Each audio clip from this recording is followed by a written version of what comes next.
Hello dear student, स्वागत है आप सभी का लखनऊ गुरुकुल पर एक बार फिर से। हम लोग Lucknow university BA second semester history paper 4 history of Europe के यहाँ पर 41 क्वेश्चंस देख चुके हैं। अब हम उसके आगे के क्वेश्चन देखेंगे। बहुत ही जल्द ज़्यादा से ज़्यादा क्वेश्चंस हम आपको पूरे करा रहे हैं, ठीक है।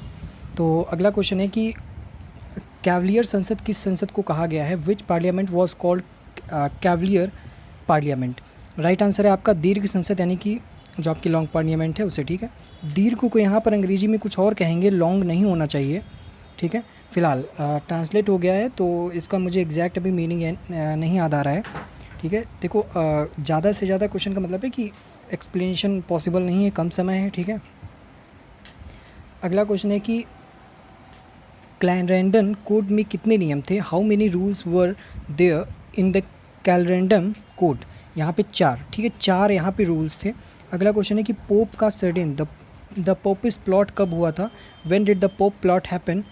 1678, यानी कि 1678 में। अगला है विग व टोरी थे। विग और टोरी वर कौन थे? राजनीतिक दल थे, पॉलिटिकल पार्टी थी, ठीक है।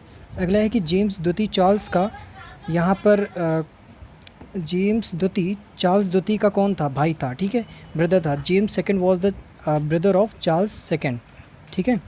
तो बस क्वेश्चन आपको एक आइडिया होना चाहिए अच्छे से। यदि जेम्स द्वितीय के पुत्र का जन्म 1688 में ना हुआ होता तो ये शायद क्रांति भी ना हुई होती। कथन किसका है? तो ये कथन है साउथ गेट का, ठीक है। If James second sons had not been born in 1688 this revolution probably would not have happened. Whose statement is this? तो यहाँ पे साउथ गेट, ठीक। नेक्स्ट है कि इंग्लैंड में राजतंत्र की पुनर्स्थापना किस वर्ष हुई? In which year was the monarchy restored in England? तो 1660 में, ठीक है, 1660 में। अगला है कि मनम में कौन था? हु वॉज मनम में? चार्ल्स द्वितीय का पुत्र था, second son of Charles second, ठीक है। अगला क्वेश्चन है आपका कि कैबिनेट नाम था। द नेम कैबिनेट वॉज किसका? कक्ष का, ठीक है, जो रूम था उसका नाम यहाँ पे कैबिनेट था। अगला क्वेश्चन है कि कौन सी सदी फ्रांस में धार्मिक एवं गृह युद्धों के काल के नाम से जानी जाती है? Which century is known as the period of religious and civil wars in France? तो 16वीं सदी जो थी उसको जाना जाता है, ठीक है। अगला है आपका फ्रांस में 16वीं सदी में धार्मिक गृह युद्ध किस घटना से प्रारंभ हुआ था?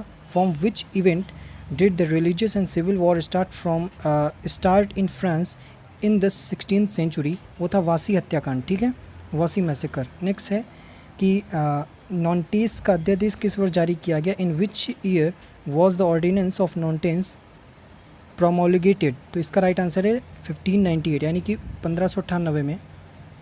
अगला है कि नॉन्टेस का अध्यादेश किसको प्रसन्न करने के लिए लागू किया गया था? Ordinance of Nantes was enacted to please whom? ये था हुगनॉट को यहाँ पे प्रसन्न करने के लिए किया गया था। अगला है कार्डिनल रिस्लू था फ्रांस का। Who was the cardinal Richelieu of France?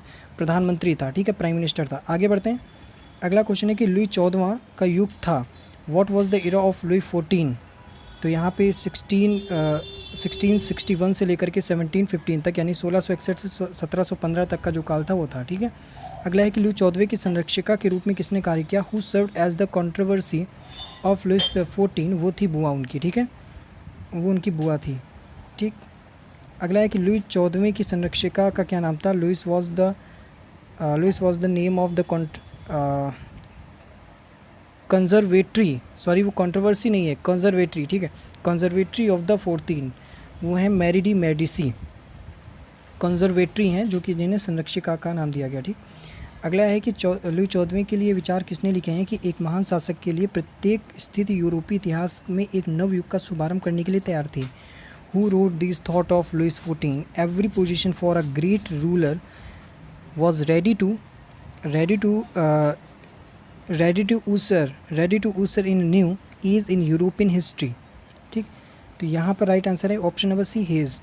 आगे बढ़ते हैं। क्वेश्चन नंबर 60 है कि राज्य के दैवी सिद्धांतों का फ्रांस में प्रतिपादक कौन था? Who was the exponent of divine principle of state in France? तो राइट आंसर इसका बोसियू, ठीक है, option number B is right answer. तो अभी मैं बाहर था, इस वजह से बहुत ही जल्द से जल्द मैंने आपको क्वेश्चंस कराए हैं, ठीक है।